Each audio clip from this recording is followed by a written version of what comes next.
Hey, welcome to Hear Us Out. I'm Paul, And I'm Patrick. and we're going to be talking about cursed movies. We do videos every Tuesday and Thursday, so feel free to check out the rest of our videos on our channel. On with the cursed movies. Tell me about cursed movies, Paul. So, have you ever heard of the Scottish play? Macbeth? Well, that Well, was weird. I've just realised we're waiting for a light to fall on one of our heads. And so far, in all our videos, a light has only fallen on one of our heads repeatedly, and that's me. So it would take me to say Macbeth.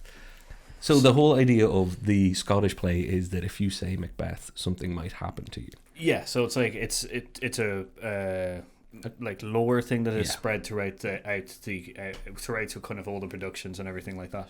So as if you say Macbeth while doing a theatre production of the Scottish play, which is usually something happens. There you And go. It's been kind of it's not only this production, actors seem to be more kind of like connected to this connected to this curse and lore thing. So Well, we're not doing superstition. We're doing productions that in some cases feel like they didn't want to be made, and in some cases feel like they never should have been. and also ones that were made and had killed the actor's career. So wait for Exactly. that one. So, shoot, you surprised me. Okay, You've got all this so- deep, creepy knowledge. So, we're going to start with some of the more kind of traditional ones that everybody's kind of heard of. So I'll break them down a little bit more. So Poltergeist is where this idea came from. There's 3 films. The idea of the Poltergeist curse came from when I think it was Steven Spielberg, the director, Yep. used the real skeletons in the pool scene where the skeletons all come out. I'd heard about that whole he used real skeletons, therefore it's cursed. Yeah, so like in the first film, we got like Dominique Dunn, who was murdered by her boyfriend at the time. At Yeah, the age she- of 22. That She was played like, the sister, I think, yeah. yeah, that was a big kind of story for the first. It was after the first film and stuff. Julian Beck, who played I think the father, he got which was cancer. Oh. Which is he got stomach cancer, which is horrible, That and, is horrible. and passed away from it.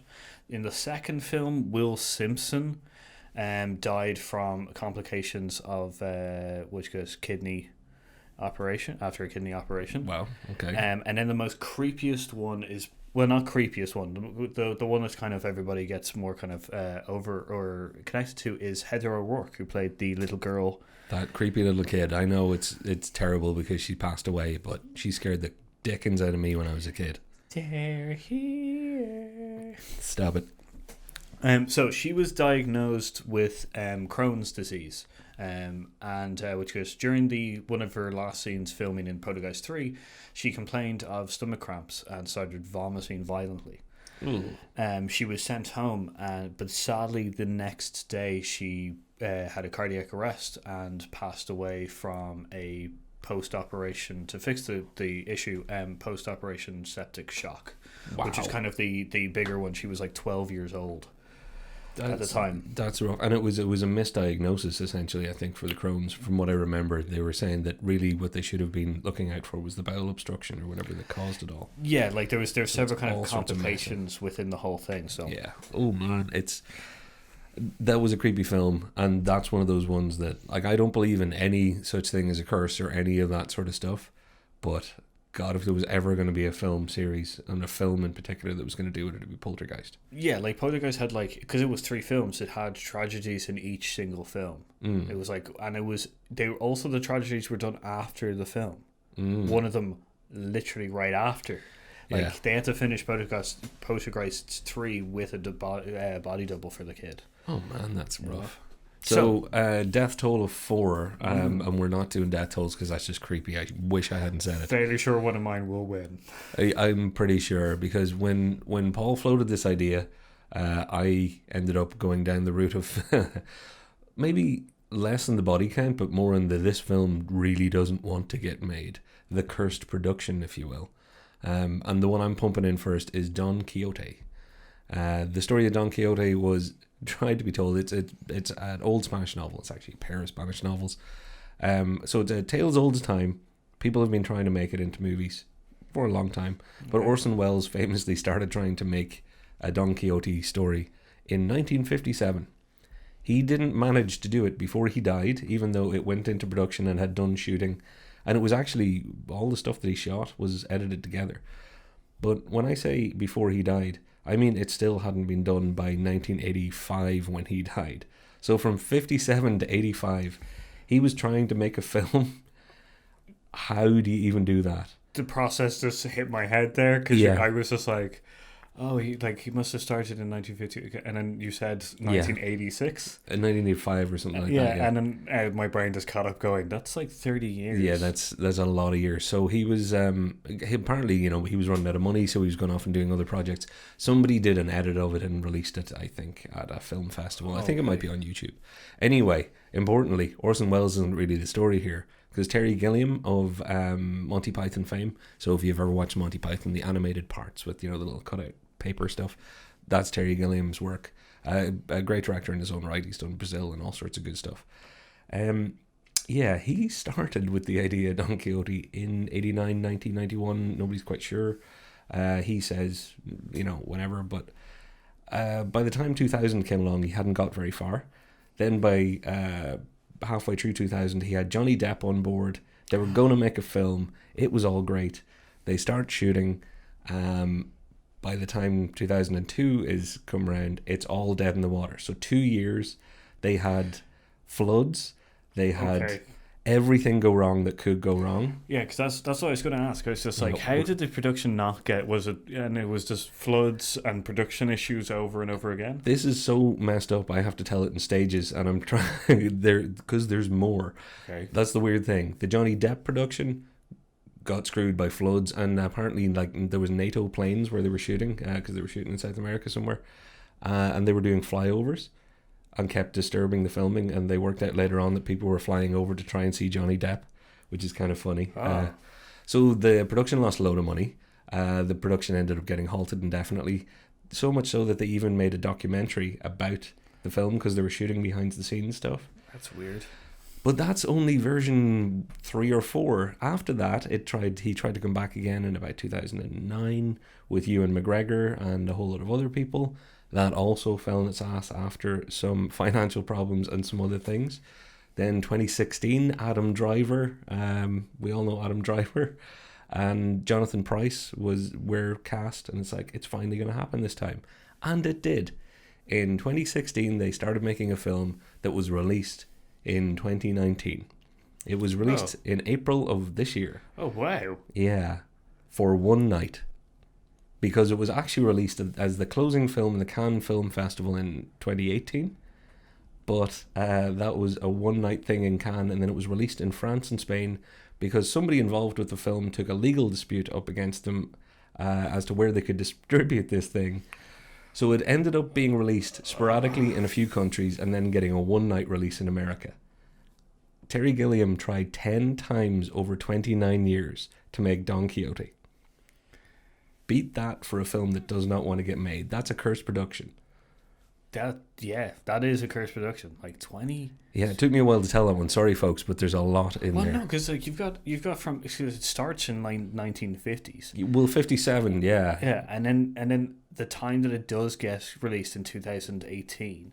Yeah, for Cannes, yeah. Then after that, it just goes through a whole bunch of legal battles. It really seems like the film that does not want to see the light of day. Absolutely not. Jesus. And there is a trailer, we'll link to it in the description down below, for the film that was finally released. Not brilliantly reviewed in the end. To be fair, if you're working 29 years in a film, you're probably going to lose a little bit of objectivity, so I forgive Terry Gilliam for that. Yeah, Jesus. So yeah, I didn't bother going into the accidents and broken legs and all sorts of stuff because there's just so much in there that derailed this film. Yeah, because I completely get that, because in this series with all the cursed films and stuff like that, there's certain films that are they're famous because of the accidents that happened, and some of them are famous because essentially they're, as you've kind of gone through, as in there's films where they're just not getting made because of every problem that could happen under the sun. Well, I think you're pretty cursed if planes keep showing up to kill your shooting, and then when you finally release, somebody's suing you so that you don't get to release it after all of that. So yeah, Don Quixote, it'll never be seen. So another cursed film which is fairly famous about the curses is The Omen. Now, there's several of these, and that lends itself to being believable too on the kind of scale of it's a creepy film. Well, like we had which was Bernard, which was Harvey Bernard, I think, who's one of the producers, walk around with a cross on set, saying that it was the film that didn't want to be, or that it was the film that Satan didn't want to be made. And like when you've got someone walking around with like a cross on them, going like this is a film that no one wants to be made. Even Satan is a critic. Crikey. Yeah. Catch a break. Well, you got which gets it start straight off the bat just before filming. George Peck, who's like the one of the main characters, which goes son committed suicide, which is dreadful. Yeah. Which goes then when Peck was flying from London, which is, let me just say, the first lightning strike that happened on this film. I sense there will be more lightning strikes in this story. And I'm not including the one where the lightning strikes the cross in the film. Wow. Which goes, so the lightning struck the plane, causing it to lose a fair amount of altitude and then recovered and stuff. Which goes, once again, Mace Nearfield, who I believe was another producer, which goes, his plane going to LA was also struck by lightning, which goes, and then Harvey Bernard got a close call from being nearly struck by lightning in Rome. So you got three lightning strikes, and not including the one of the cross in the film. Yeah, that happened. Dude, that's all. See, it's not the devil that didn't want that made. It's Thor. Thor was after them the entire time. Yeah. Yeah, Thor didn't want it. It's just like, nope. Yeah. But then we have another interesting thing, because I haven't told Patrick about this part. Gregory Peck, while he was staying in a hotel, which was during filming, it was bombed by the IRA. Wow. And not only that, then the entire crew were supposed to be out at a dinner party in a restaurant that was also bombed by the IRA. Are you trying to tell me the Ra didn't want the film made either? So you got the devil, Thor, or God, or whoever's controlling lightning? I think it was just a coincidence. Crikey. Yeah. And that's not even the weirdest, I guess, problem for the film. The designer, John Richardson. What's weirder than all of that? John Richardson, the designer, and his assistant were killed on a head-on collision while driving, which goes, and they were killed right at a sign for, I think, a town called Unman, and the sign was 66.6 kilometers away. As in the town was 66.6 kilometers People away. will look for everything. This is great. It is not like the sorry that they passed away. I shouldn't have said this is great in such close proximity to somebody dying, but in the stories of the Omen and stuff like that are so dark and stuff like that they've had so many. There was a plane crash actually, so I forgot about that. Oh yeah, of course. There was a plane crash during filming. It was filming a scene. It was I think it was two pilots and a 2-man film crew were killed by the plane crash. So yeah, the Omen has a fair amount of deaths and problems with it. It would appear to be the case. So that's the one that I'm given the prize of if it was cursed. Oh yeah, that's the one that's going to take it home. Like, just because of the amount of lightning strikes to it and the amount of creepy kind of things to it. Well then, let me continue with the next one. Because I think this one has a tilt at the title for most cursed script. Okay. Didn't see that coming. No, it didn't at all. There's what sounds like a pretty terrible script, to be honest, called Atuk, and it's about an Eskimo in New York. So it's a fish out of water story where an Eskimo is in New York. This was written back in the late 70s, around the early 80s. So I don't think it would fly today anyway. One of those really cheesy fish out of water things. They were trying to find a portly comedian to play the lead. Okay. At the time, in the 80s, the biggest name was from Saturday Night Live, John Belushi. Okay, yeah. The Blues Brother himself. Yes. So John Belushi reads the script, is all on for doing it, and John Belushi in 84, 85, I'm going to check my notes so I don't get his 82? That can't be right. He passes from a drug overdose. So the script bounces along to Sam Kinison, who is, if anybody remembers him, a shouty comedian who's also rather large. He liked to be a bit of a rock star comedian, so he also enjoyed alcohol quite a bit and a few other substances. Yeah. But the script didn't get him with a drug overdose. He didn't like the script and wanted a few changes, and then he had a car crash. So that's good. Up after him... Not good. Just, at least the script didn't kill him. Well, not that we don't know who was driving, you know. That's true. Maybe the script was driving. Was like, I'm taking us both. Have you ever thought of that? You know, sorry for rereading. No, please do. You know that Parchment's the bill thing in the American, like, you know, I'm a bill and this is how a bill becomes a law. I just got the view of the script in the car with him like on the side, and it's just like, I'm gonna kill you. I've had enough of you, Kennison. Be nicer to Mark Maron or whoever you were hanging out with at the time. But that was okay. So there's a couple of people in the 80s. Get to the 90s, you've got John Candy, everybody's favorite large comedic actor who was genuinely, I love all these people. He was signed up for the script, or read the script, was going to do it, and he passed away from a heart attack. Okay, so now you're fast forwarding again to the next generation of John Candy, which is Chris Farley. Chris Farley again from Saturday Night Live, to tie back to the John Belushi thing. I'm hoping we're going to do something great with the graphics to timeline this one. So Chris Farley of Tommy Boy fame, and he did the other David Spade film that I can't remember. He passed away after signing up to the script also. His was a drug overdose again. But here's the little sting in the tail. He had convinced his friend from Saturday Night Live, Phil Hartman, to also look at taking on a role in this film. And Phil Hartman, for those of you who already know what I'm about to say, was famously a voice actor in The Simpsons and was Saturday Night Live stalwart. He unfortunately died in his sleep when his wife shot him in the head. So that's pretty bloody grim, and I don't know where the script was when that shot rang out. I'm starting to see that little guy running around too. So, A Tuck is never going to be made, I hope, and I hope somebody has actually burned that script now. Because I don't believe in curses. I just think Eskimo in New York Fish Out of Water is a terrible story.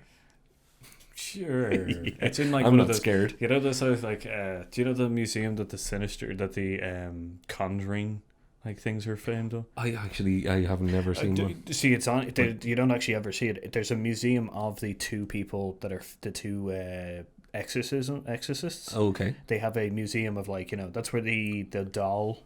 Okay, so there's Annabelle and the nun and all that stuff is all in there. Yeah, it's all like, House you know, of different Horrors. things. Yeah. So do you think that script is in one of those glass cases that's constantly blessed by "Don't touch the death script"? You know what? Somebody, if they ever put it in one of their films, pause it and just look very, very closely. Somewhere in the frame, it's there. So what have you got? I've got one more. I've got an honorary mention of one, which goes. But this is probably the one that I'm going to say has the biggest death toll. Oh God. This isn't a morbid episode at all. This has been like it's not confirmed, but it's like it's a lot, like a lot of people say that these are the, so that out of a crew of 200, 91 of them had died specifically, or like supposedly because of this film. Okay, but this isn't like, you know, this film was made in 1801 or, you know, 1900 and that many people have died through aging out? No. Okay, we're talking... It was, as in 91 people... So, I'll talk about the story. Get into it, man. Get after it. The film, it's called The Conqueror, the famous film that killed John Wayne. Oh, see, I'm kind of familiar with this in a little bit. Oh, tell me more. So, first of all, during filming in the snow... it's called Snow Peak or something like that. The place that it was filmed. It was filmed near the Yucca Flats, which is it's supposedly during certain seasons, which it is very attuned to flooding. Oh, is this a flash flood? And like area? Severe flooding and stuff. Yeah, that's scary stuff. Nearly killed the entire crew. Wow. And that's not the worst of it. The Snow Peak, I'm probably getting the place wrong, but it's down from the Yucca Flats, which, if anyone knows from, because I don't know, American history, you know, is the test site for 11 nuclear warheads. Oh, wow. And they were downwind from it. So the 91 people that have supposedly been killed by this film, 91 of them got cancer. I only just put two and two together when you said. I thought, oh, God, I thought you were mentioning the nuclear tests in relation just to the area. I didn't realize at the same time. So downwind, hence being an issue. as in not at the same time. Oh. It was like the film was filmed quite after the nuclear test, but because of the irradiated wasteland, they were down. Like, if the film had like supposedly, I think because they were so far away from any kind of city limits and stuff like that, they only had to get certain permits, and the certain permits didn't need to check certain things, which means that they were not warned about the fact that you could possibly get irradiated. Okay, that's kind of crazy. Okay, so bad. It's bad. Yeah, like it was. So just out of the other ones, which is so Dick. So Dick Pond, I think his name was. He was the director at the time. He died from cancer, and John Wayne were also dead. Like, and then several, like most of the cast, except for terrible. one, Pedro Armendez, which is he was diagnosed with cancer, but he didn't die from it. He went on to do a couple of other films. I think one other film of his own, but he killed himself. I don't know how to turn this around. Yes, it's a pretty like, obviously not all of the, because of the time and stuff like that. Not all of them like may have gotten like Geez, that's disastrous. Yeah. I think for the sake of time and trying to bring some levity before we close out, I'm going to throw in a couple of honourable mentions. I'll start. Oh, sorry. Did you not have another one that you wanted to do? No, I'm gonna roll these into my honourable mentions. So there's Rebel Without a Cause, James Dean's famous film. It came out after his death. He famously died in a car crash, and three other people from the production died in subsequent years. Oh wow! But in subsequent decades, really. James Dean died in a car crash. That is tragic. Yeah. But James Dean, as a guy that likes car racing, he liked car racing, and he'd only just got a speeding ticket like 2 hours beforehand. So he died in a car crash. Yeah. The others, though, and I am going to refer to my notes because I want to get this right. So Dean died in the 50s. In the 60s, a guy called Nick Adams, who was also in the film, one of the co-stars, accidental suicide. Another co-star in the 70s was stabbed in the alley behind his apartment. But the most famous one is Natalie Wood, who they've made a few documentaries and stuff about this, because the case, I think, is still open. In the 80s, she was on a yacht with Robert Wagner from Heart to Heart, exactly, and Christopher Walken. Oh, I heard about this. Yeah. So Rebel Without a Cause had a few people with kind of mysterious stuff happen afterwards. So a lot of people say that film's cursed. Now, we don't believe in curses, but my other honourable mention, I want to get it out as the moment of levity, is Fitzcarraldo, which is a Klaus Kinski, Werner Herzog joint. Those two crazy buggers worked on about 5 films together, I think. Werner Herzog, great director. Klaus Kinski, great crazy person. Kinski threatened to have Herzog killed, and apparently on the Fitzcarraldo set was all set to pay somebody to do it. Fitzcarraldo, for anybody who doesn't know it, and this is why it's funny and why it's going to make you laugh, is it's based on an Irish guy who went to Peru to become a rubber baron, rubber trees. Yeah. Long story short, he also loved opera. He wanted to make rubber money to bring opera to a small place in Peru. It's mental. But what he did was buy a massive paddle steamer, like, an old stymie thing. Oh. Moved that up one river, then got a load of natives to try and carry it over a mountain down to the other river. You know this one. Yeah, so people died from snake bites, people died from getting shot, bow and arrows, being killed by the natives. Just about everything that you could die of, somebody died of in this. I don't see that as a cursed thing. I just see it as what you get when you try and make the story of a crazy Irishman that involves moving a boat over a mountain. Yeah. And instead of having special effects back in the day, they actually tried to do it with an actual boat, because Werner Herzog is a genius who is also crazy. I love you, Werner. So the only honorable mention that I really kind of have is the Amityville one. Oh, Amityville Horror. Yeah. It was rife with strange kind of action and stuff. The only reason that I'm kind of mentioning it is the remake that happened with Ryan Reynolds. Ryan Reynolds in an interview said that him and the entire crew used to wake up at 3:15 in the morning. And the reason that this is important is because that's the time that the killer in the film and also like in the story woke up and killed the family. Spooky. So it's supposed like Ryan Reynolds is quoted saying like, you know, or not quoted, is film saying like, you know, oh yeah, no, the entire me and the entire crew used to wake up every time like, you know, Wow. during filming. So that's mental.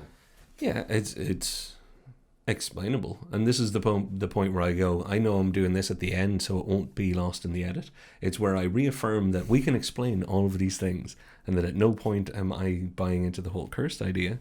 And those of you out there who do believe, I'm very happy for you. But to pick any of these films where someone died, look at their lifestyle, look at the situation. There's usually an example, or a reason. Example is a bad word. There's usually a reason. Curses. That's like that's kind of like the Trinity voice. Oh yeah, good point.